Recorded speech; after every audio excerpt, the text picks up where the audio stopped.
Would he? You were going to find out right now. You stood up and quietly walked up the stairs the boys were. Once you got upstairs, you immediately looked at the room Leo and Donnie were sharing. The door was closed and it was quiet on the other side, so you had no idea which one was there. Shaking your head, you walked past the door and up to Mikey's. You knocked softly a few times. Not even 2 seconds later, revealing a wide-awake Mikey. He was in his pajama bottoms and his room was dark, but you saw the light from a Nintendo DS screen. Then you saw Donnie on the floor beside his bed, holding a DS of his own. They must be up playing Pokemon or something. He looked up and visibly stiffened when he saw you. "Hey, what's up, girl? You wanna battle too?" he asked excitedly. You looked from him to Donnie quickly a few times, and you let your emotions get the better of you for a second. "Mikey, I need to talk to you," he said quickly and pulled him out of his room and closed the door. He was a little surprised and looked at the door then to you a couple of times. Everything okay?" he asked. You shook your head and showed him the letter. "Did you write this?" "What?" "Because if you did, that's not funny, because you know I like Donnie and— Hey, calm down, I swear I didn't write it.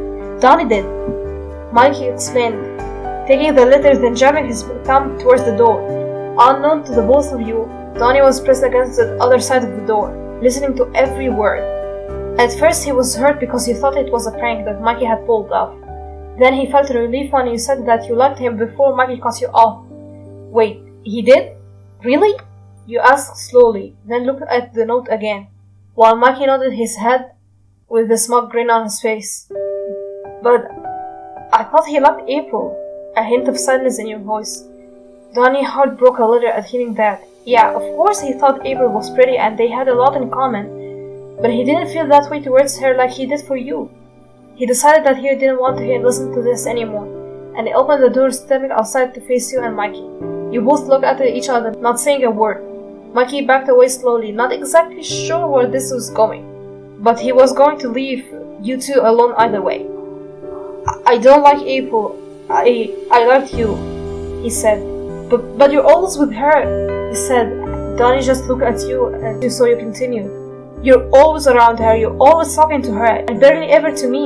You spend so much time making all these cool gadgets for her," he said, turning up at the end. You wanted to believe it so bad that Donnie felt the same way towards you, but those strong walls you built around your heart were still up. You refused to be hurt again.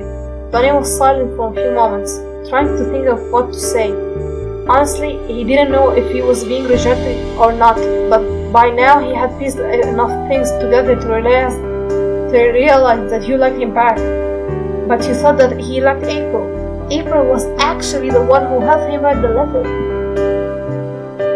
Donnie sighed and stepped closer to you, and grabbed your wrist, pulling you against his plastron. And at this point, a few tears were sliding down your cheeks and you were trying to get away from his grasp.